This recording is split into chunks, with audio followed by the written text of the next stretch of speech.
आखिर कैसे एक कांस्टेबल ने एसपी मैडम को डंडा मार दिया। फिर जो हुआ, पूरे शहर में हलचल मच गई। जिले में नई एसपी रुचिका शर्मा की नियुक्ति हुई थी। तेज, निडर और न्याय के लिए किसी भी हद तक जाने वाली अफसर।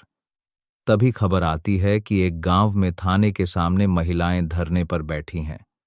आरोप है कि गांव के 4 बदमाश खुलेआम गुंडागर्दी कर रहे हैं, महिलाओं से बदतमीजी करते हैं। लेकिन पुलिस आंख मूंदे बैठी है। शिकायतों के बावजूद कोई गिरफ्तारी नहीं। एसपी रुचिका बिना किसी को बताए सादे कपड़ों में गांव पहुंचती है। चुपचाप धरने पर बैठी महिलाओं के बीच बैठती हैं। किसी को नहीं पता कि उनके साथ बैठने वाली महिला जिले की सबसे बड़ी अफसर है। एक बूढ़ी महिला फूट फूट कर कहती है, बेटा अब तो डर लगता है अपनी ही बेटियों को घर से बाहर भेजने में। पुलिस कहती है, सबूत लाओ, और वह गुंडे रख खुलेआम हमारी बेटियों को घूरते हैं, छेड़ते हैं।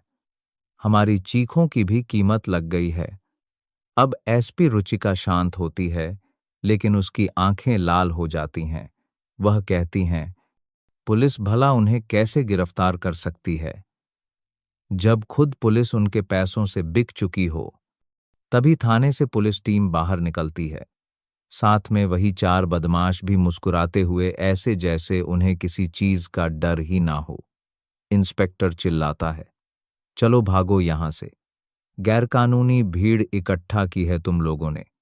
कांस्टेबल लाठी उठाता है और भीड़ की तरफ बढ़ता है। महिलाओं को धकेला जाने लगा है। तभी उसी भीड़ में से एसपी रुचिका आगे बढ़ती है, कंधे से दुपट्टा हटाती है, कड़क आवाज में कहती है, तुम लोग हिसाब सुनने नहीं आए, तुम तो डंडा मारने पर ही उतरे हो। तुम्हें लगता है हर भीड़ गुंडा है, हर औरत झूठी है। थोड़ा रुक कर इनकी बातें भी सुन लिया करो, तभी समझ पाओगे कि थाने के बाहर जनता नहीं, तुम्हारी जवाबदेही बैठी होती है।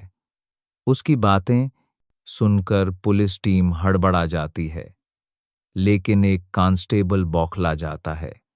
वह गुस्से में आकर एसपी रुचिका को धक्का देता है और पीछे से लाठी मार देता है। सीधा उसके कंधे पर। पूरा गांव सन रह जाता है। एसपी रुचिका पीछे मुड़ती है। फिर जो होता है उसे देखे गांव वालों को भी अपनी आंखों पर यकीन नहीं होता है। और जब आप इस कहानी को पूरा सुनेंगे तो आपको भी यकीन करना मुश्किल हो जाएगा कि ऐसा भी होता है। तो दोस्तों, पूरी सच्चाई जानने के लिए वीडियो को पूरा जरूर देखें। और आप मेरे चैनल पर नए हैं तो वीडियो को एक लाइक करके हमारे चैनल को सब्सक्राइब जरूर कर दें। तो चलिए बिना देरी के वीडियो को शुरू करते हैं और शुरू से समझते हैं कि आखिर हुआ क्या था। जिले की सुबह आज कुछ अलग थी। हवा में एक अनकही उम्मीद और थोड़ी घबराहट घुली हुई थी। सरकारी दफ्तरों की दीवारों पर सालों से एक ही तरह की सुस्ती छाई रहती थी। लेकिन आज पुलिस हेडक्वार्टर में एक अजीब सी हलचल थी। चपरासी अपनी पूरी ताकत से फर्श चमका रहे थे। फाइलों की धूल झाड़ी जा रही थी और हर कोई अपनी वर्दी को पहले से ज्यादा सलीके से ठीक कर रहा था। वजह थी जिले की नई एएसपी रुचिका शर्मा। रुचिका का नाम पिछले कुछ हफ्तों से हर किसी की जुबान पर था। किसी ने उसे देखा नहीं था, लेकिन उसके किस्से उससे पहले ही पहुंच चुके थे। कोई कहता था कि वह एक पत्थर दिल अफसर है जिसके सामने बड़े बड़े अपराधियों की घी बन जाती है। कोई कहता कि वह इतनी सख्त है कि अपने ही डिपार्टमेंट के लोगों को नहीं बख्शती। लेकिन हर कहानी में एक बात आम थी, वह निडर थी और इंसाफ के लिए किसी भी हद तक जा सकती थी। लगभग सुबह 10:00 बजे एक साधारण सी सरकारी गाड़ी हेडक्वार्टर के गेट पर आकर रुकी। सब सोच रहे थे कि किसी बड़ी रौबदार गाड़ी से सायरन बजाते हुए कोई अफसर उतरेगा, लेकिन ऐसा कुछ नहीं हुआ। गाड़ी से एक दुबली पतली 35 साल की महिला उतरी, जिसने साधारण सी कॉटन की साड़ी पहनी हुई थी। उसके चेहरे पर कोई मेकअप नहीं था।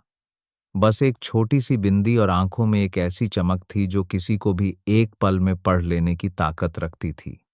यही एएसपी रुचिका शर्मा थी। उन्होंने किसी सलामी या दिखावे की परवाह नहीं की और सीधे अपने ऑफिस की तरफ बढ़ गई। उनके पीछे पीछे चलने वाले डीएसपी साहब भी उनकी रफ्तार से कदम मिलाने में हाफ रहे थे। ऑफिस में पहुंचकर उन्होंने अपनी कुर्सी पर बैठने से पहले पूरे कमरे का जायजा लिया। दीवार पर टंगी पुरानी तस्वीरों से लेकर मेज पर रखी फाइलों तक उनकी नज़र हर चीज का स्कैन कर रही थी। शर्मा सर मतलब मैडम, डीएसपी ने हक लाते हुए कहा, आपका स्वागत है। रुचिका ने एक हल्की सी मुस्कान दी, लेकिन उसकी आंखों में गंभीरता बनी रही। शुक्रिया, मुझे जिले की कानून व्यवस्था पर एक डिटेल्ड रिपोर्ट चाहिए, खासकर उन इलाकों की जहां महिलाओं के खिलाफ अपराध की शिकायतें ज्यादा हैं। उनकी आवाज में एक ऐसा अधिकार था कि डीएसपी साहब बस जी मैडम ही कह पाए। दिन भर मीटिंगों का दौर चलता रहा। रुचिका हर थाने के रिकॉर्ड्स, पेंडिंग केस और शिकायतों को बारीकी से देख रही थी। वह सिर्फ आंकड़े नहीं देख रही थी, बल्कि उन आंकड़ों के पीछे छिपे इंसानी दर्द को महसूस करने की कोशिश कर रही थी। शाम होते होते उनके चेहरे पर एक गहरी चिंता की लकीरें खींच गई थी। फाइलों में दबे कई मामले ऐसे थे जिनमें कार्रवाई के नाम पर सिर्फ खाना पूर्ति की गई थी। रात को जब सब चले गए तब भी रुचिका अपने ऑफिस में बैठी थी। सामने एक फाइल खुली थी जो बिशनपुर गांव की थी। पिछले 6 महीनों में उस गांव से छेड़छाड़ और गुंडागर्दी की 10 से ज्यादा शिकायतें दर्ज हुई थी, लेकिन एक भी गिरफ्तारी नहीं हुई थी। हर शिकायत के आगे लिखा था जांच जारी है। रुचिका ने गहरी सांस ली। यह जांच जारी है का खेल वह अच्छे से समझती थी। यह सिस्टम की उस दीमक का नाम था जो अंदर ही अंदर पूरे थाने को खोखला कर देती है। उन्होंने फाइल बंद की और खिड़की के पास जाकर खड़ी हो गई। बाहर शहर की बत्तियां जल रही थी। लोग अपने अपने घरों में सुरक्षित महसूस कर रहे थे, लेकिन बिशनपुर गांव की औरतें, क्या वे भी इतना ही महफूज महसूस कर रही होंगी? नहीं। उनके अंदर से आवाज आई, जब तक वर्दी पहने कुछ लोग अपनी आत्मा का सौदा करते रहेंगे तब तक कोई औरत महफूज नहीं हो सकती। उसी पल उन्होंने फैसला कर लिया। वह फाइलों और रिपोर्टों के सहारे नहीं बैठेंगी। वह खुद सच का पता लगाएंगी। असली कहानी तो कागजों पर नहीं, बल्कि उन लोगों की आंखों में लिखी होती है जो इंसाफ के लिए तरस रहे होते हैं। अगली सुबह की पहली किरण के साथ ही रुचिका ने अपना फैसला पक्का कर लिया। उन्होंने अपनी सरकारी वर्दी अलमारी में ही रहने दी और एक बहुत ही साधारण सा सलवार सूट निकाला, सिर पर दुपट्टा ओढ़ा, पैरों में मामूली सी चप्पलें डाली और अपना पर्स लेकर हेडक्वार्टर के पिछले दरवाजे से निकल गई। उन्होंने अपने ड्राइवर को भी छुट्टी दे दी थी और एक ऑटो रिक्शा लेकर बस स्टैंड की तरफ चल पड़ी। किसी को कानो कान खबर नहीं थी कि जिले की सबसे बड़ी पुलिस अफसर एक आम औरत का भेष धरकर कहाँ जा रही है। बस स्टैंड की भीड़, धक्का मुक्की और शोर शराबे के बीच वह एक पुरानी खटारा सी बस में चढ़ गई जो बिशनपुर गांव जाती थी। बस में बैठे लोग उन्हें देखकर शायद यही सोच रहे होंगे कि कोई महिला अपने किसी रिश्तेदार से मिलने जा रही होगी। लगभग 1 घंटे के सफर के बाद बस ने उसे गांव के बाहर एक धूल भरी सड़क पर उतार दिया। रुचिका ने चारों ओर देखा। गांव की सुबह शांत होनी चाहिए थी, लेकिन यहां एक अजीब सा तनाव महसूस हो रहा था। कुछ दूर चलने पर उन्हें कुछ महिलाओं का एक झुंड दिखाई दिया, जो गांव के थाने के ठीक सामने एक पेड़ के नीचे जमीन पर बैठी थी। वही धरना जिसके बारे में उन्होंने कल रात फाइल में पढ़ा था। रुचिका धीरे धीरे उनकी तरफ बढ़ी। वहां करीब 15 से 20 औरतें थीं। कुछ जवान, कुछ अधेड़ और कुछ बुजुर्ग। सबके चेहरे पर एक जैसी थकान, गुस्सा और बेबसी थी। वे नारे नहीं लगा रही थी, बस चुपचाप बैठी थी, जैसे उनकी आवाज अब खत्म हो चुकी हो और उनकी चुप्पी ही उनका सबसे बड़ा विरोध हो। रुचिका किसी से कुछ कहे बिना चुपचाप जाकर उन महिलाओं के झुंड में एक कोने में बैठ गई।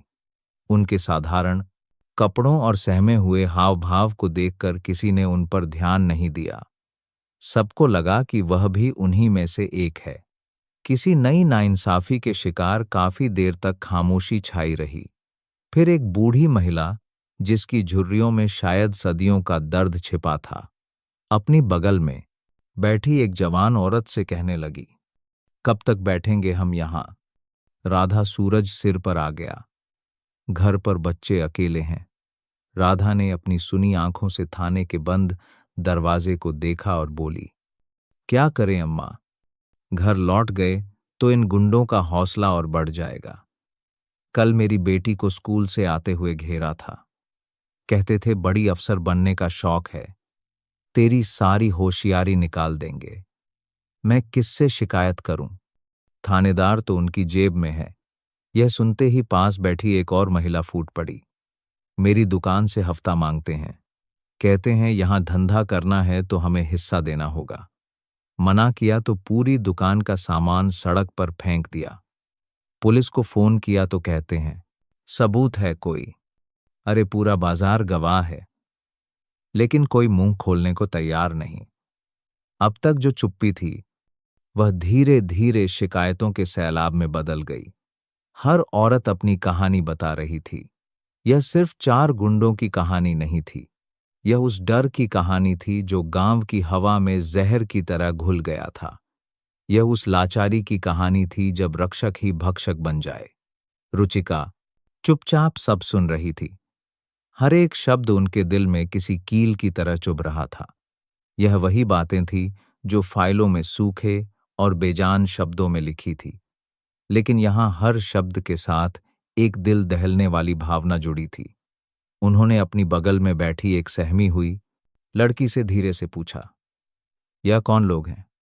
लड़की ने डरकर पहले इधर उधर देखा, फिर फुसफुसाकर बोली, अंगा, बिल्ला, जग्गी और संता गांव के सरपंच के बिगड़े हुए बेटे और भतीजे हैं। सरपंच की पहुंच ऊपर तक है, इसलिए पुलिस भी उनसे डरती है। कहते हैं थानेदार की हर महीने की कमाई बंधी हुई है।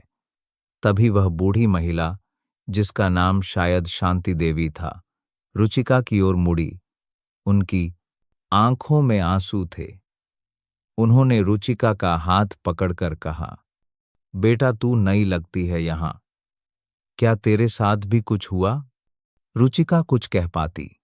इससे पहले ही अम्मा का दर्द छलक पड़ा। अब तो डर लगता है अपनी ही बेटियों को घर से बाहर भेजने में। पुलिस कहती है सबूत लाओ।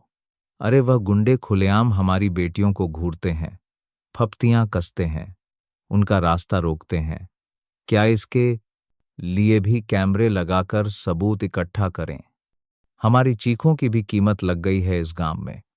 ऐसा लगता है जैसे हम किसी आजाद देश में नहीं किसी जागीर में जी रहे हैं। शांति अम्मा की बातें सुनकर रुचिका का खून खौल उठा। उन्होंने अम्मा के कांपते हुए हाथों को मजबूती से थाम लिया। उनकी अपनी आंखें लाल हो चुकी थी।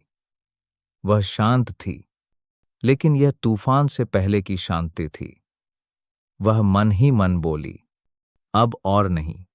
उन्होंने धीमी लेकिन दृढ़ आवाज में कहा, अम्मा पुलिस उन्हें भला कैसे गिरफ्तार कर सकती है जब खुद पुलिस उनके दिए हुए पैसों से बिक चुकी हो? उनकी इस बात में इतनी सच्चाई थी कि सारी औरतें उन्हें हैरानी से देखने लगी। उन्हें लगा कि यह महिला सिर्फ भुगत भोगी नहीं बल्कि सिस्टम को समझने वाली भी है। अभी यह बातें चल ही रही थी कि थाने का बड़ा सा लोहे का गेट एक कर्कश आवाज के साथ खुला। अंदर से इंस्पेक्टर बलबीर सिंह अपनी टीम के साथ बाहर निकला। बलबीर एक भारी भरकम शरीर वाला 40 से 45 साल का आदमी था, जिसकी आंखों में ईमानदारी की जगह लालच और घमंड साफ झलकता था। लेकिन जो नजारा उसके साथ था वह गांव वालों के जख्मों पर नमक छिड़कने जैसा था। इंस्पेक्टर और उसकी टीम के साथ वही चारों बदमाशंगा, बिल्ला, जग्गी और संता भी बाहर निकले। वे ऐसे मुस्कुरा रहे थे जैसे थाने में कोई रिपोर्ट लिखवाने नहीं बल्कि अपने दोस्तों से गपशप करके लौटे हो। उनके चेहरे पर किसी कानून का कोई डर नहीं था, बल्कि एक जीत का भाव था। उन्हें देखकर धरने पर बैठी महिलाओं में एक टुपाकती जीत, खौफ की लहर दौड़ गई। कुछ औरतें डर कर अपना चेहरा दुपट्टे में छिपाने लगी। इंस्पेक्टर बलबीर ने अपनी मूंछों पर ताव देते हुए चिल्लाया, चलो भागो सब यहां से। यह क्या तमाशा लगा रखा है? गैर कानूनी तरीके से भीड़ इकट्ठा की है तुम लोगों ने। अंदर कर दूंगा सबको। उसकी आवाज में धमकी और तिरस्कार भरा हुआ था। शांति अम्मा ने हिम्मत करके कहा, इंस्पेक्टर साहब, हम सिर्फ इंसाफ मांगने आए हैं। इन लड़कों ने हमारा जीना हराम कर दिया है। जो चारों में सबसे ज्यादा अकड़ू था, जोर से हंसा। अरे ओ बुढ़िया, इंसाफ चाहिए। चल पहले अपने घर का चूल्हा तो जला लें। हमारे खिलाफ बोलने की तेरी हिम्मत कैसे हुई? यह सुनकर पुलिस वाले भी दबी जुबान में हंसने लगे। यह एक खुला तमाशा था जहां पीड़ित का मजाक उड़ाया जा रहा था और अपराधी पुलिस की छत्रछाया में खड़े होकर धमकियां दे रहे थे। इंस्पेक्टर बलबीर ने अपने एक कांस्टेबल, जिसका नाम रामफल था, को इशारा किया। रामफल, हटाओ इन सबको। बात से नहीं मानेंगी यह औरतें। थोड़ा डंडे का स्वाद छकाना पड़ेगा। रामफल, जो शायद अपने अफसर से भी 2 कदम आगे था, ने तुरंत अपनी लाठी उठाई और भीड़ की तरफ बढ़ा। वह एक नौजवान लड़का था, लेकिन उसकी आंखों में दया की जगह क्रूरता थी। उसने सबसे पहले आगे बैठी एक जवान औरत को धक्का दिया, जिससे वह जमीन पर गिर पड़ी। उठ, यहां से सुनती नहीं है क्या? वह चिल्लाया। बाकी पुलिस वाले भी महिलाओं को धकेलने और हटाने लगे। चारों बदमाश किनारे खड़े होकर यह सब देखकर मजे ले रहे थे, जैसे कोई फिल्म चल रही हो। औरतों की चीख पुकार और बच्चों के रोने की आवाज से माहौल भर गया। तभी उसी भीड़ में से एसपी रुचिका आगे बढ़ी। उन्होंने अपने कंधे से दुपट्टा हटाया ताकि उनकी चाल में कोई रुकावट न आए। उनकी आंखों में अब तक जो गुस्सा दबा हुआ था, वह बाहर आ रहा था। वह सीधे इंस्पेक्टर बलबीर के सामने जाकर खड़ी हो गई।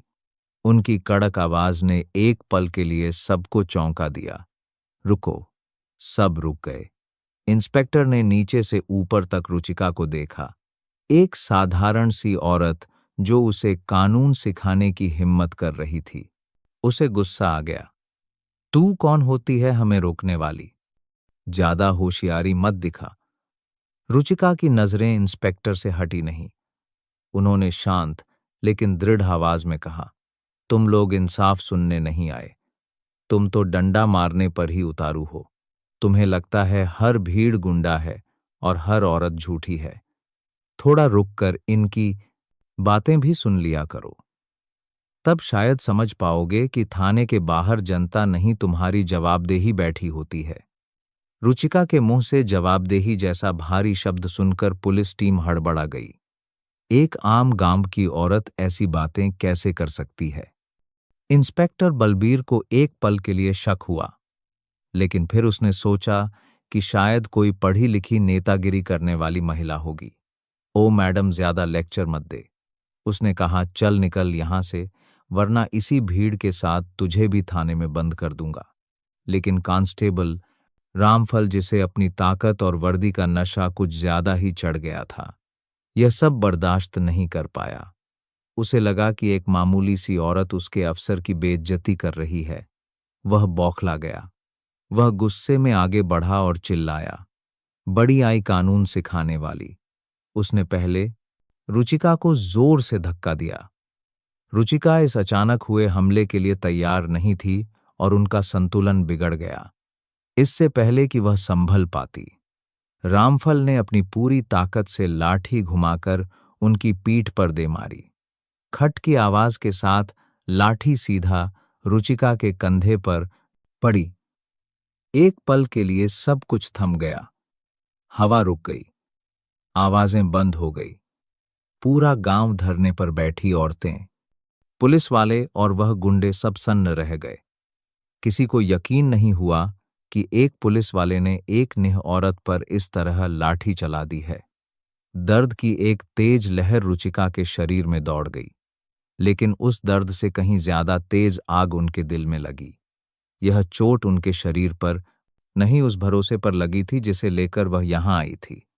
यह चोट उस वर्दी की गरिमा पर लगी थी जिसे उन्होंने आज सुबह अलमारी में छोड़ा था। रुचिका धीरे धीरे पीछे मुड़ी। उनकी चाल में कोई लड़खड़ाहट नहीं थी, बल्कि एक चट्टान जैसी दृढ़ता थी। उनकी आंखें उनकी आंखें अब लाल नहीं थी, वे आग बरसा रही थी। एक ऐसी आग जो किसी भी अन्याय को जलाकर राख कर सकती थी। कांस्टेबल रामफल, जिसने अभी अभी अपनी मर्दानगी का सबूत दिया था, उनकी आंखों में देखकर एक पल के लिए कांप गया। उसे लगा जैसे उसने किसी औरत को नहीं, बल्कि किसी शेरनी को छेड़ दिया है। रुचिका एक एक कदम चलकर उसके ठीक सामने आकर खड़ी हो गई। उनकी ऊंचाई रामफल से कम थी, लेकिन इस वक्त लग रहा था जैसे वह किसी पहाड़ की तरह खड़ी है और रामफल उनके सामने एक कंकड़ की तरह है। उन्होंने कोई शोर नहीं मचाया, कोई चीख पुकार नहीं की। उन्होंने बहुत ही शांत और ठहरी हुई आवाज में पूछा, नाम क्या है तुम्हारा? रामफल घमंड से बोला, रामफल नाम है मेरा, कांस्टेबल रामफल। क्यों रिपोर्ट लिखवाएगी मेरे खिलाफ? रुचिका के होठों पर एक अजीब सी डरावनी मुस्कान आई। रिपोर्ट लिखी नहीं जाएगी रामफल, तुम्हारी किस्मत लिखी जाएगी। इतना कहकर उन्होंने अपने पर्स में हाथ डाला। सब देख रहे थे कि वह क्या निकालने वाली है। शायद कोई फोन किसी को बुलाने के लिए, लेकिन उन्होंने जो निकाला उसे देखकर समय जैसे हमेशा के लिए रुक गया। वह उनका पुलिस आईडी कार्ड था। उन्होंने उस कार्ड को हवा में लहराया, ठीक वैसे ही जैसे कोई राजा अपना फरमान सुनाता है, और फिर उनकी आवाज किसी बिजली की गरज की तरह पूरे इलाके में गूंजी। मैं हूं SP Ruchika Sharma, superintendent of police this district. एक सन्नाटा, मौत जैसा सन्नाटा छा गया। इंस्पेक्टर बलबीर की आंखें फटी की फटी रह गई। उसके माथे पर पसीने की बूंदें उभर आई। उसे लगा जैसे जमीन उसके पैरों के नीचे से खिसक गई है। उन एसपी रुचिका शर्मा, चारों गुंडों और बिल्ला के चेहरे का रंग उड़ गया। उनकी सारी हेकड़ी, सारा घमंड एक पल में हवा हो गया। वे समझ गए थे कि उन्होंने आज मौत को दावत दे दी है, और कांस्टेबल रामफल, उसकी हालत सबसे ज्यादा खराब थी। उसके हाथ से लाठी छन्न की आवाज के साथ जमीन पर गिर पड़ी। उसके पैर कांपने लगे और उसका चेहरा सफेद पड़ गया, जैसे किसी ने उसका सारा खून निचोड़ लिया हो। उसे अपनी आंखों और कानों पर यकीन नहीं हो रहा था। जिस औरत को उसने अभी अभी लाठी मारी थी, वह जिले की सबसे बड़ी पुलिस अफसर है। रुचिका ने अपना आईडी कार्ड वापस पर्स में रखा और रामफल की आंखों में आंखें डालकर कहा, यह डंडा जो तुमने मारा, यह मेरी पीठ पर नहीं, इस वर्दी की इज्जत पर मारा है। यह इस वर्दी की बेइज्जती है। उन्होंने जमीन पर पड़ी लाठी की ओर इशारा किया। यह लाठी तुम्हें कमजोरों की रक्षा के लिए दी गई थी, उन पर अत्याचार करने के लिए नहीं। तुम जैसे लोग इस वर्दी को बदनाम करते हैं। तुम जैसे लोगों की वजह से जनता का पुलिस से भरोसा उठता है। उनकी आवाज अब शांत लेकिन उतनी ही घातक थी। आज से अभी से तुम सस्पेंड हो, और सिर्फ सस्पेंड नहीं, तुम्हारे खिलाफ एक सरकारी अफसर पर हमला करने, एक महिला के साथ बदसलूकी करने और अपनी ड्यूटी का उल्लंघन करने के लिए एफआईआर दर्ज होगी। रामफल गिड़गिड़ाने के लिए मुंह खोलने ही वाला था, लेकिन रुचिका ने उसे नजरअंदाज कर दिया। उनकी नजर अब कांपते हुए इंस्पेक्टर बलबीर पर थी। इंस्पेक्टर, उनकी आवाज चाबुक की तरह पड़ी। बलबीर लगभग दौड़ता हुआ उनके सामने आया और कांपते हुए बोला, मैडम, मुझे पता नहीं था। तुम्हें पता होना चाहिए था। इंस्पेक्टर रुचिका, दहाड़ी तुम्हें पता होना चाहिए था कि हर औरत की इज्जत करनी है, चाहे वह एसपी हो या एक आम गांव की महिला। तुम्हें पता होना चाहिए था कि तुम्हारा काम इन गुंडों की जी हुजूरी करना नहीं, बल्कि इन पीड़ितों को इंसाफ दिलाना है। लेकिन तुम तो अपनी वर्दी का सौदा कर चुके थे। उन्होंने अपने साथ आए डीएसपी को, जो अब तक गांव पहुंच चुके थे और दूर से यह सब देख रहे थे, एक इशारा किया। डीएसपी साहब, इंस्पेक्टर बलबीर सिंह को तुरंत लाइन हाजिर करो। इनके खिलाफ डिपार्टमेंटल इंक्वायरी बिठाओ। मुझे एक एक पैसे का हिसाब चाहिए जो इन्होंने इन गुंडों से खाया है। फिर उनकी नज़र उन चारों बदमाशों पर पड़ी, जो अब दीवार के साथ चिपक कर खड़े होने की कोशिश कर रहे थे, और इन चारों समाज सेवकों को उन्होंने व्यंग से कहा, तुरंत हिरासत में लो। इन पर गुंडागर्दी, छेड़छाड़, वसूली और दंगा भड़काने की कोशिश की। धाराओं में केस दर्ज करो और सुनिश्चित करो कि इन्हें कोई वीआईपी ट्रीटमेंट ना मिले। पुलिस टीम, जो अब तक अपने ही अफसरों के सामने कांप रही थी, तुरंत हरकत में आ गई। 2 कांस्टेबलों ने रामफल को पकड़ा, जो अब फफ कर रो रहा था। डीएसपी ने इंस्पेक्टर बलबीर का हाथ पकड़ा और उसे एक तरफ ले गए। बाकी पुलिस वालों ने उन चारों गुंडों को दबोच लिया, जिनकी सारी अकड़ अब खत्म हो चुकी थी। पूरा गांव, जो अब तक डरा सहमा ये सब देख रहा था, अब धीरे धीरे आगे आ रहा था।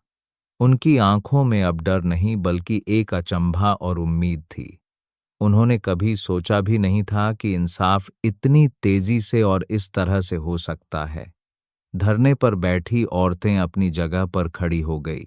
उनकी आंखों में आंसू अब भी थे, लेकिन यह बेबसी के नहीं, बल्कि खुशी के आंसू थे। वही शांति अम्मा, जिन्होंने कुछ देर पहले रुचिका के सामने अपना दर्द बयां किया था, धीरे धीरे चलकर उनके पास आई।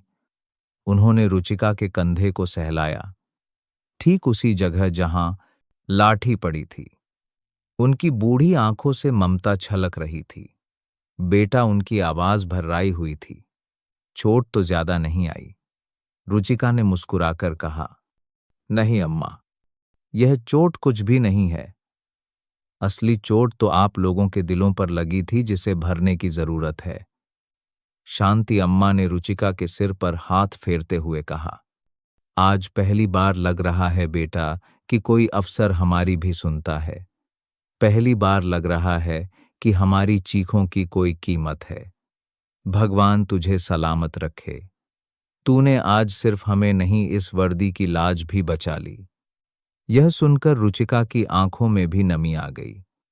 उन्होंने अम्मा का हाथ पकड़कर कहा, यह मेरा फर्ज था अम्मा, और मैं आपसे वादा करती हूं, अब आपको या इस गांव की किसी भी बेटी को डरने की जरूरत नहीं है। अब यहां कानून का राज होगा, गुंडों का नहीं। गांव के बाकी लोग भी अब रुचिका के चारों ओर इकट्ठा हो गए थे।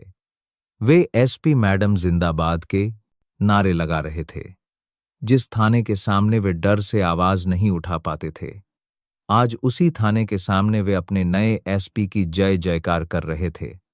रुचिका ने भीड़ को शांत किया। यह जश्न का नहीं, काम करने का वक्त है। आप सब अपने घर जाइए और भरोसा रखिए। अब कोई आपको परेशान नहीं करेगा, और अगर कोई भी दिक्कत हो तो यह मेरा पर्सनल नंबर है। आप मुझे कभी भी फोन कर सकते हैं। उन्होंने अपना नंबर गांव के कुछ जिम्मेदार लोगों को दिया। लोगों को यकीन नहीं हो रहा था कि एक एसपी उन्हें अपना पर्सनल नंबर दे रही है। उस दिन के बाद बिशनपुर गांव की कहानी हमेशा के लिए बदल गई। भ्रष्ट पुलिस वालों को सजा मिली और नए ईमानदार अफसर तैनात किए गए।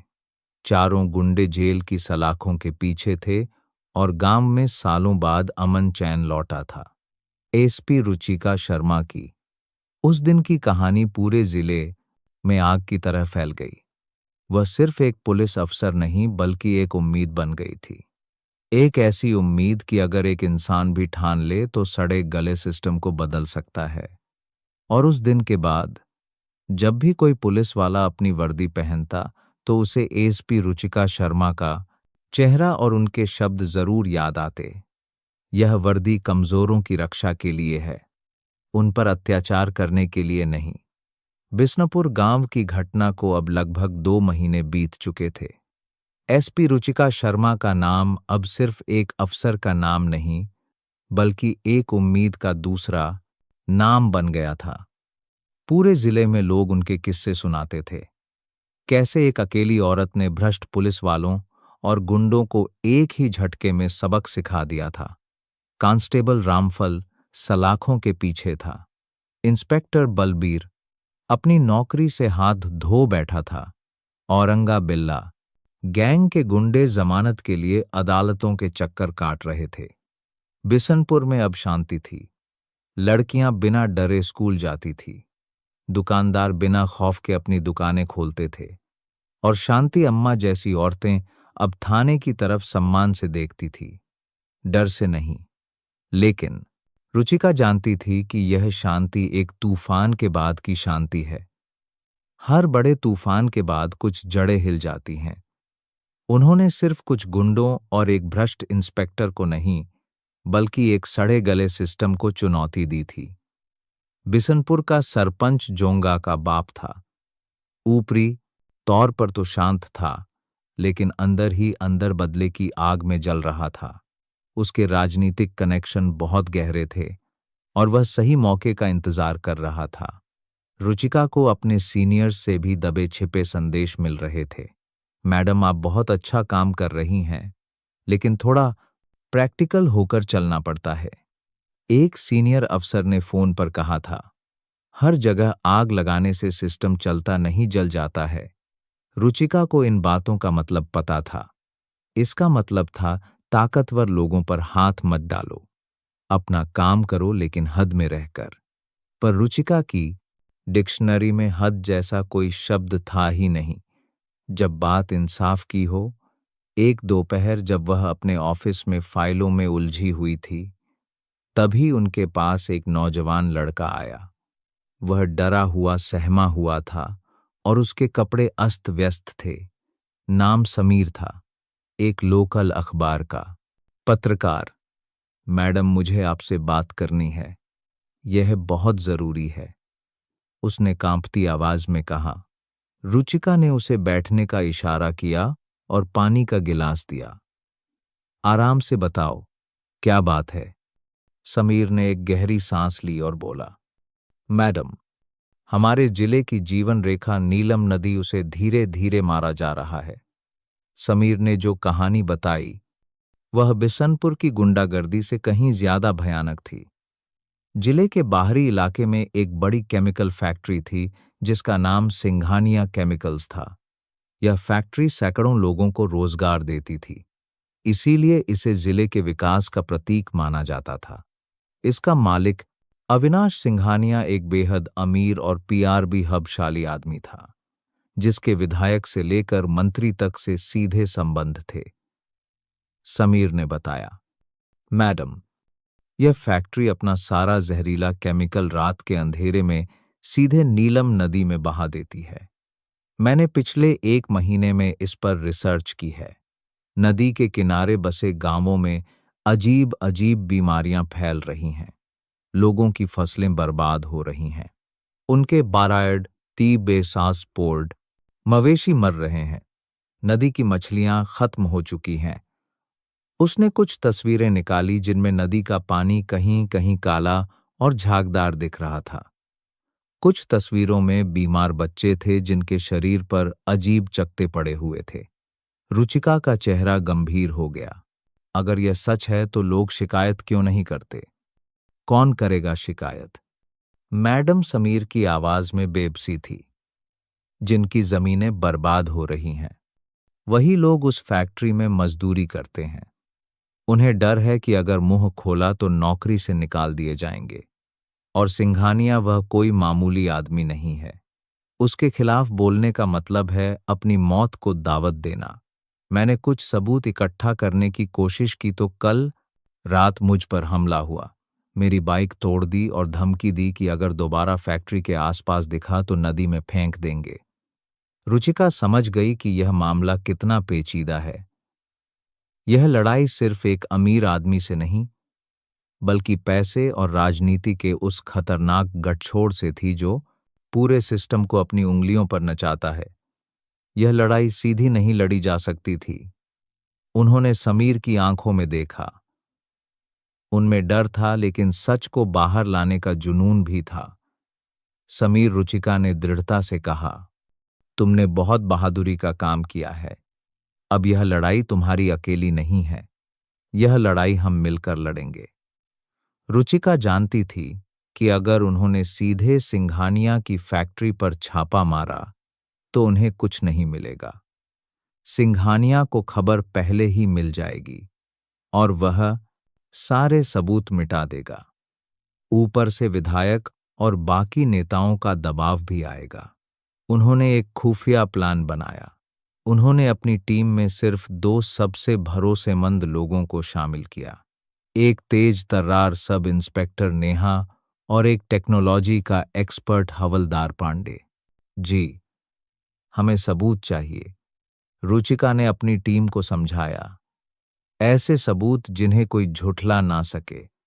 वीडियो, पानी के सैंपल की रिपोर्ट और अगर हो सके तो फैक्ट्री के अंदर से कोई गवाह। मिशन शुरू हुआ। रुचिका ने फिर से अपना रूप बदला। कभी वह एक एनजीओ वर्कर बनकर गांव वालों से बात करती तो कभी एक रिसर्च स्टूडेंट बनकर नदी के पानी के सैंपल इकट्ठा करती। नेहा एक मजदूरनी के भेष में फैक्ट्री के पास की बस्ती में रहने लगी ताकि अंदर की खबर निकाल सके। पांडे जी का काम था फैक्ट्री के आसपास के इलाके की तकनीकी निगरानी करना। कई दिन बीत गए। टीम के हाथ कुछ खास नहीं लगा। सिंघानिया बहुत शातिर था। केमिकल सिर्फ देर रात को छोड़ा जाता था और उस वक्त फैक्ट्री के आसपास परिंदा भी पर नहीं मार सकता था। उधर समीर अपनी पत्रकारिता के जरिए माहौल बना रहा था। वह सीधे मासर बुरे शेब्यू बरा है फैक्ट्री का नाम नहीं ले रहा था, लेकिन नदी का झर और अज्ञात बीमारियां जैसी खबरें छापकर लोगों और प्रशासन का ध्यान खींच रहा था। यह बात बिशनपुर के पुराने सरपंच और सिंघानिया को खटकने लगी। उन्हें शक हो गया कि यह सब उसी पत्रकार के कारण हो रहा है और इसके पीछे जरूर एसएपी रुचिका का हाथ है। एक रात नेहा को एक बड़ी कामयाबी मिली। बस्ती में रहते हुए उसकी दोस्ती एक ऐसे मजदूर से हो गई थी जिसका छोटा बच्चा उन्हीं चकत्तों वाली बीमारी से पीड़ित था। उस मजदूर का नाम था दीपू। शुरू में तो दीपू कुछ भी बताने से डरता रहा, लेकिन जब नेहा ने उसे भरोसा दिलाया और उसके बच्चे के इलाज में मदद की तो वह टूट गया। हाँ मैडम, उसने रोते हुए बताया, रात को बड़े बड़े पाइपों से गंदा बदबूदार पानी सीधे नदी में छोड़ते हैं। हमें सख्त हिदायत है कि इस बारे में किसी से बात ना करें। जो बोलता है उसे काम से निकालकर झूठे केस में फंसा देते हैं। दीपू एक गवाह बनने को तैयार हो गया। यह एक बड़ी जीत थी। अब टीम को बस एक वीडियो सबूत की जरूरत थी। रुचिका ने पांडे जी और समीर के साथ मिलकर एक खतरनाक प्लान बनाया। उन्होंने एक छोटा नाइट विजन वाला ड्रोन कैमरा खरीदा। प्लान यह था कि अगली रात जब केमिकल छोड़ा जाएगा तो ड्रोन के जरिए पूरी घटना को रिकॉर्ड किया जाएगा। लेकिन सिंघानिया और सरपंच भी चुप नहीं बैठे थे। उन्हें अपने जासूसों से खबर मिल गई थी कि पत्रकार समीर कुछ बड़ा करने की फिराक में है। उन्होंने उसे हमेशा के लिए चुप कराने का फैसला किया। अगली रात घना अंधेरा, नदी के किनारे घनी झाड़ियों में रुचिका, समीर और पांडे जी ड्रोन ऑपरेट करने के लिए तैयार थे। नेहा उन्हें दूर से वायरलेस पर खबर दे रही थी, मैडम टैंकर आ गए हैं, पाइप नदी में डाले जा रहे हैं। नेहा की फुसफुसाहट वाली आवाज आई। पांडे जी ने ड्रोन को हवा में उड़ाया। स्क्रीन पर साफ दिख रहा था, फैक्ट्री के पिछले हिस्से से निकले पाइपों से गाढ़ा काला तरल पदार्थ सीधे नदी में गिर रहा था। यह एक पुख्ता सबूत था। रिकॉर्डिंग ऑन है, मैडम, पांडे जी ने कहा। लेकिन तभी अचानक कई गाड़ियां उस तरफ आती दिखी। वे सरपंच और सिंघानिया के गुंडे थे। वे एक पुख्ता सबूत था, समीर के लिए आए हैं। रुचिका तुरंत समझ गई। समीर, तुम यहां से निकलो। पांडे जी, रिकॉर्डिंग लेकर हेडक्वार्टर पहुंचो। मैं इन्हें संभालती हूं। समीर भागने लगा, लेकिन गुंडों ने उसे देख लिया और उसके पीछे दौड़ पड़े। रुचिका ने अपनी सर्विस रिवॉल्वर निकाली और हवा में फायर किया। पुलिस, रुक जाओ। गुंडे एक पल के लिए ठिठके, लेकिन फिर उन्होंने भी गोलियां चलानी शुरू कर दी। अब यह सिर्फ एक खुफिया मिशन नहीं, बल्कि एक जानलेवा मुठभेड़ बन चुका था। रुचिका एक पेड़ की आड़ लेकर उनका मुकाबला करने लगी। उन्होंने तुरंत वायरलेस पर बैकअप के लिए फोर्स बुला ली। समीर भागते भागते एक पुरानी खंडहर हो चुकी इमारत में छिप गया। गुंडे उसे चारों तरफ से घेर चुके थे। उसे लगा कि आज उसका आखिरी दिन है। तभी इमारत के दूसरे दरवाजे को तोड़ते हुए एसपी रुचिका अंदर दाखिल हुई। उनकी आंखों में वही आग थी जो बिशनपुर में दिखी थी। उन्होंने आते ही एक गुंडे के पैर पर गोली मारी, जिससे वह गिर पड़ा। बाकी गुंडे जब तक कुछ समझ पाते, तब तक पीछे से पुलिस फोर्स भी पहुंच गई। सायरन की आवाज सुनते ही गुंडों के हौसले पस्त हो गए और उन्होंने सरेंडर कर दिया। अगली सुबह का सूरज एक नया इंसाफ लेकर उगा। पांडे जी द्वारा रिकॉर्ड की गई ड्रोन फुटेज, नदी के पानी की लैब रिपोर्ट, गवाह दीपू का बयान और पत्रकार समीर पर हुए जानलेवा हमले के सबूत। रुचिका के पास अब सिंघानिया और उसके पूरे सिंडिकेट को घुटनों पर लाने के लिए सब कुछ था। उन्होंने मीडिया को बुलाया और सारे सबूत उनके सामने रख दिए। टीवी चैनलों पर नदी के हत्यारों की कहानी चलने लगी। पूरे राज्य में हड़कंप मच गया। अब किसी विधायक या मंत्री की हिम्मत नहीं हुई कि वह सिंघानिया को बचाने के लिए फोन करे। पब्लिक का दबाव इतना ज्यादा था कि सरकार को भी एक्शन लेना पड़ा। रुचिका शर्मा अपनी पूरी टीम के साथ सिंघानिया केमिकल्स के मेन गेट पर पहुंची। इस बार वह सादे कपड़ों में नहीं, अपनी शानदार वर्दी में थी। उनके चेहरे का रब देखकर फैक्ट्री के गार्ड कांपने लगे। वह सीधे अविनाश सिंघानिया के आलीशान ऑफिस में दाखिल हुई। सिंघानिया अपने महंगे सोफे पर बैठा था, लेकिन उसके चेहरे पर हवाएं उड़ रही थी। मिस्टर सिंघानिया, रुचिका की आवाज में स्टील जैसी ठंडक थी। आपने पैसे कमाने के लिए हजारों लोगों की जिंदगी और एक पूरी नदी को दांव पर लगा दिया। आपको गिरफ्तार किया जाता है। उसी दिन सरपंच को भी गुंडों को संरक्षण देने और हत्या की साजिश रचने के आरोप में गिरफ्तार कर लिया गया। वह दिन जिले के इतिहास में एक और सुनहरे पन्ने की तरह जुड़ गया। फैक्ट्री को सील कर दिया गया और उस पर करोड़ों का जुर्माना लगा। सरकार ने नदी को साफ करने का प्रोजेक्ट शुरू, कुप्लास की आरोप इसाह किया और बीमार गांव वालों के लिए मेडिकल कैंप लगवाए। रुचिका अपने ऑफिस में खड़ी बाहर देख रही थी। वह जानती थी कि लड़ाई अभी खत्म नहीं हुई है। ऐसे कई सिंघानिया और सरपंच हर कोने में मौजूद हैं, लेकिन आज उन्हें एक और जीत मिली थी। लोगों का सिस्टम पर भरोसा थोड़ा और मजबूत हुआ था। यह कहानी है एक ऐसी अफसर की जो मानती है कि वर्दी सिर्फ एक नौकरी नहीं, एक जिम्मेदारी है। यह कहानी है उस साहस की जो पैसे और ताकत के सामने झुकता नहीं।